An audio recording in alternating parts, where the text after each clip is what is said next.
नमस्कार दोस्तों, RRC GK education में आप लोगों का स्वागत है।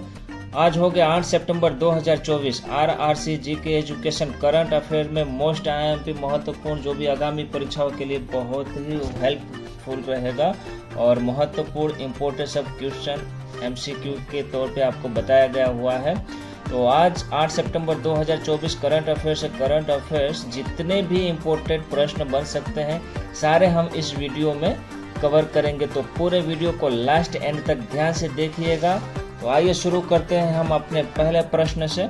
आज का पहला प्रश्न है, 19वीं शताब्दी के अंत में किस भारतीय नेता ने गणेश चतुर्थी को एक सार्वजनिक उत्सव के रूप में लोकप्रिय बनाया?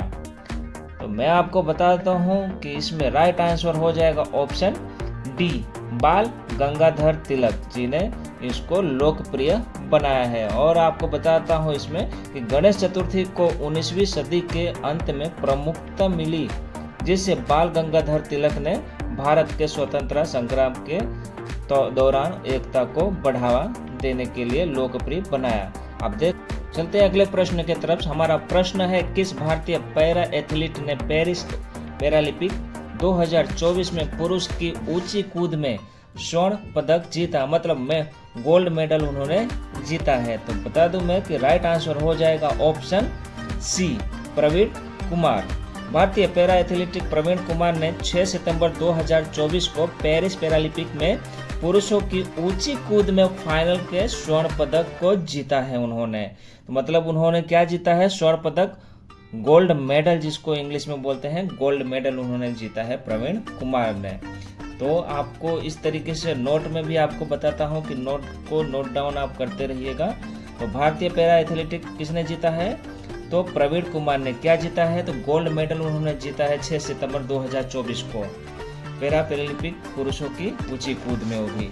तो आपको बताता हूं कि अगला हमारा प्रश्न हो जाएगा, 6 सितंबर 2024 को चांदीपुर ओडिशा से सफलतापूर्वक लॉन्च की गई इंटरमीडिएट रेंज बैलिस्टिक मिसाइल अग्नि 4 किस प्रकार की मिसाइल है? तो आपको मैं बताता हूं कि ये मिसाइल हो जाएगी सतह से सतह पर, मतलब कि लेवल टू लेवल, सतह से सतह पर मार करने वाली बैलिस्टिक मिसाइल है, जो आपको मैं बता कि अग्नि मिसाइल है, भारत द्वारा विकसित लंबी दूरी की परमाणु हथियार समक्ष सतह से सतह पर मार करने वाली बैलिस्टिक मिसाइल है। तो राइट आंसर हो जाएगा ऑप्शन सी, सतह से सतह पर मार करने वाली ballistic missile, level two level पे।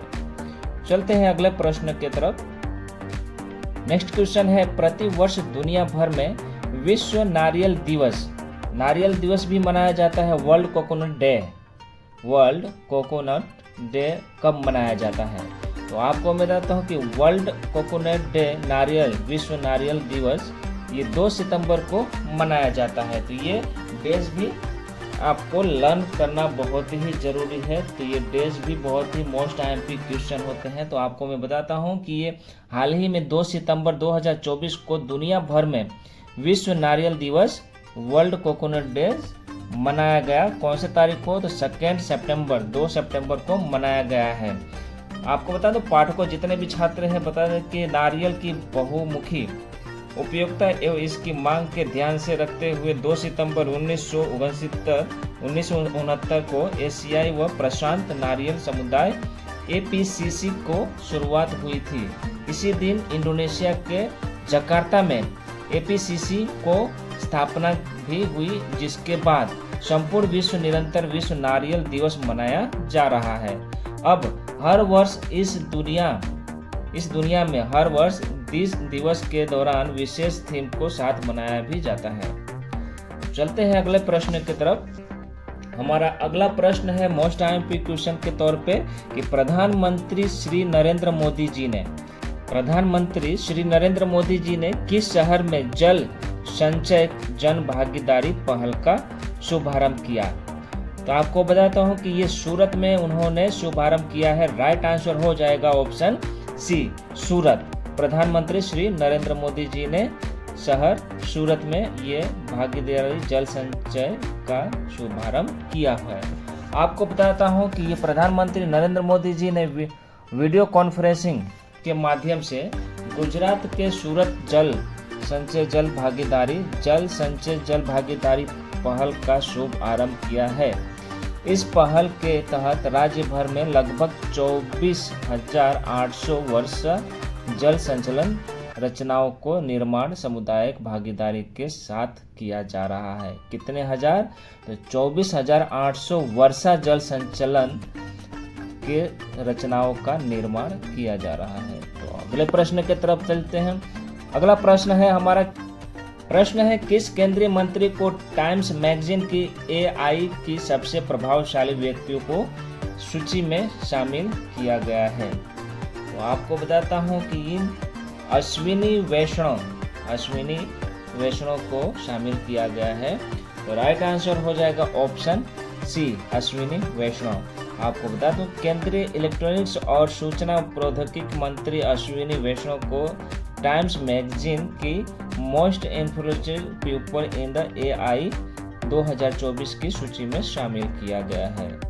भारत आर्टिफिशियल इंटेलिजेंस AI के प्रमुख खिलाड़ी के रूप में अब उभरा है, जो केंद्रीय मंत्री अश्विनी वैष्णव के अतिरिक्त इस लिस्ट में अभिनेता अनिल कपूर भी शामिल है।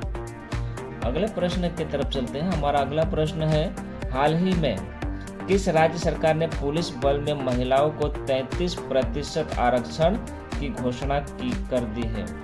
तो हाल ही में आपको बताता हूं कि 33% आरक्षण की घोषणा की, वो भी है राजस्थान स्टेट। राजस्थान में ये 33 महिलाओं के लिए आरक्षण की घोषणा की है। राजस्थान मुख्यमंत्री भजन लाल शर्मा की अध्यक्षता, राजस्थान के मुख्यमंत्री कौन? भजन लाल शर्मा की अध्यक्षता में हुई राजस्थान मंत्रिमंडल की बैठक में पुलिस बल में महिलाओं को 33% आरक्षण और पेंशन भोगियों को 5% अतिरिक्त भत्ते को मंजूरी भी दी गई। बैठक में 3,150 मेगावाट के सौर ऊर्जा परियोजना के लिए भूमि आवंटन के प्रस्ताव भी मंजूरी कर दी गई। तो ये थे नोट्स। चलते हैं अगले प्रश्न की तरफ। अगला प्रश्न है हमारा, कपिल परमार किस खेल में पैरालंपिक पदक जीतने वाले पहले भारतीय एथलीट बने हैं? तो राइट आंसर हो जाएगा ऑप्शन बी, जूडो। जूडो आपको बताता हूं कि ये पैरा एथलीट कपिल परमार ने इतिहास रचते हुए पेरिस पैरालंपिक में जूडो से देश को कांस्य पदक दिलाया। 24 वर्षीय भारतीय जुड़ाका तो ये J1 क्लास इवेंट यह कांस्य पदक मैच 10.0 से जीता। इसके साथ ही कपिल परमार पैरालंपिक पदक जीतने वाले पहले भारतीय एथलीट बन चुके हैं। अगला प्रश्न है, U20 विश्व कुश्ती चैंपियन में किस भारतीय महिला रेसलर ने स्वर्ण पदक जीता है? तो ज्योति बेरावल ये ज्योति जी ने जीता है। तो आपको बताओ कि राइट आंसर हो जाएगा ऑप्शन डी, ज्योति बेरावल। कुश्ती में भारतीय रेसलर ज्योति बेरावल ने स्पेन के पोंटेवेद्रा में U20 विश्व चैंपियंस में महिलाओं का 76 किलोग्राम फ्री स्टाइल वर्ग में स्वर्ण पदक उन्होंने जीता है। चलते हैं अगले प्रश्न की तरफ। हमारा अगला प्रश्न है, पंचायती राज मंत्रालय ने सामाजिक परिवर्तन के लिए प्रणालियों को मजबूत करने के उद्देश्य से किसके साथ समझौता किया? तो आपको बताता हूं कि इसमें राइट आंसर हो जाएगा ऑप्शन सी, यूनिसेफ इंडिया।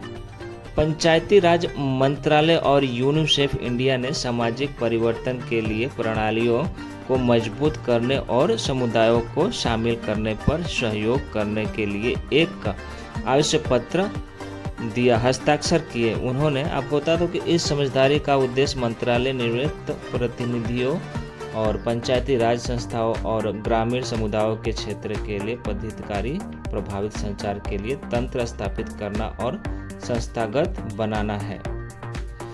ये थे आज के मोस्ट IMP और इम्पोर्टेंट करंट अफेयर्स।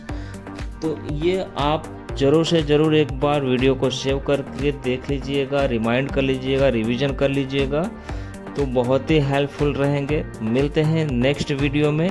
जय हिंद, जय भारत।